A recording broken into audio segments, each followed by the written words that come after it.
नमस्कार बंधुरा आमी अदिता आमार रान्नाघर चैनेले आपनादेर सबाइके स्वागत जानाई। आजके आमी बानाबो मटन कसुरी मसाला। एर जोन्नो आमी कि नियेछि देखे निई। एखाने आछे आमादेर मटन, एकटा पेंयाजके डुमो करे केटे नियेछि, दुटो रसुन और एखाने पेंयाज और रसुनटाके छोटो टुकरो केटे नियेछि, एखाने काँचा लंका, एखाने आदा बाटा और एखाने आछे टक दई और फोड़न देওয়ার জন্য এখানে তেজপাতা, এলাচ, দারচিনি, লবঙ্গ আর আস্ত জিরে নিয়ে নিয়েছি। চলুন তাহলে রেসিপিটা শুরু করা যাক। এখানে আমার তেলটা ভালো মতন গরম হয়ে গেছে বলে আমি ফোড়নটা দিয়ে নিচ্ছি। এবার এখানে আমি সামান্য পরিমাণে চিনিও দিয়ে নিলাম। এবার এটাকে ভালোভাবে নাড়াচাড়া করে নেব। ফোড়নটার মধ্যে আমি এখানে যে মটনগুলো আছে সবগুলো দিয়ে দিচ্ছি। এবার এই মটনের টুকরোগুলোকে আমি হালকা করে ভেজে নেব। এবার আমি একটা আলুকে যে দু টুকরো করে কেটে রেখেছিলাম সেটাও আমি দিয়ে দিচ্ছি। এই মটনের সাথে এই আলুটাকেও আমি ভালোভাবে ভেজে নেব। এবার এখানে আমি পরিমাণ মতন হলুদ গুঁড়ো 2 চামচ দিয়ে নিলাম আর 1 চামচ নুন দিয়ে নিচ্ছি। এবার এই মটনটাকে নুন আর হলুদ সাথে ভালোভাবে ভেজে নেব।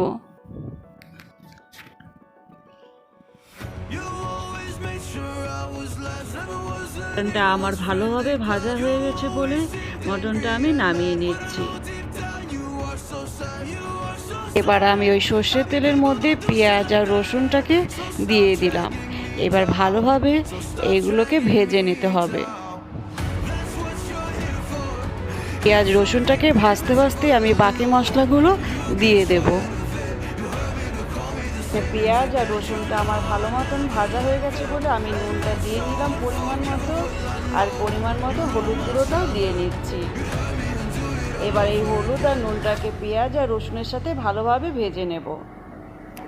এবার আমি এখানে 2 চামচ জিরে গুঁড়ো দিয়ে নিচ্ছি।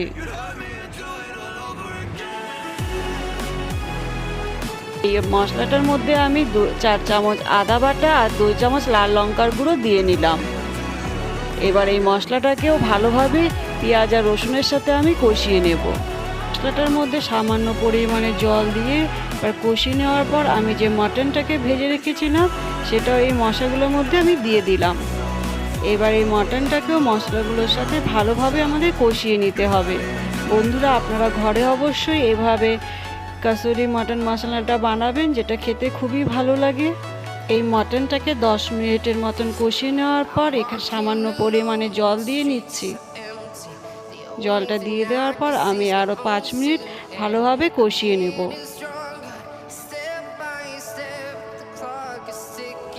আর আমি মটনটাকে ঢাকনাটা দিয়ে ঢেকে 10 মিনিটের মতন রেখে দিচ্ছি।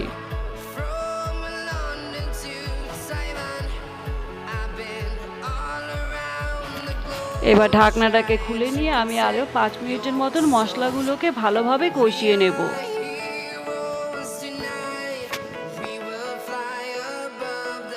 এবার আমি এই মটনটাতে 2 চামচ টক দই দিয়ে নিলাম।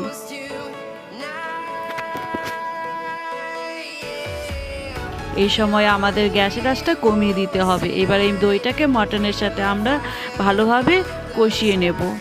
দেখুন বন্ধুরা আমার এই মটনটা দেখতে কত সুন্দর লাগছে একটা।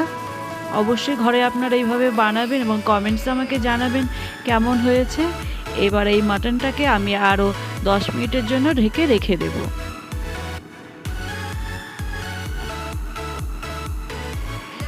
আমার 10 মিনিট হয়ে গেছে বলে আমি ঢাকনাটা খুলে নিয়েছি। দেখুন বন্ধুরা আমার এই মটনটা প্রায় কমপ্লিট হয়ে গেছে এবং মাংসগুলো আমার ভালো মতো সেদ্ধ হয়ে গেছে। আমি এই মটনটাতে পরিমাণ মতন গরম জলটা দিয়ে নিলাম।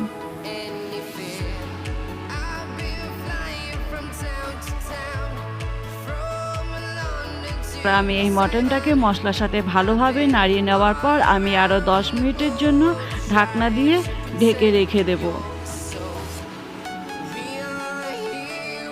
আমার এখানে 10 মিনিট হয়ে গেছে বলে ঢাকনাটা খুলে নিলাম। দেখুন বন্ধুরা আমার মটনটা এখানে প্রায় হয়ে গেছে। এবার একটু হালকা নাড়িয়ে নিচ্ছি।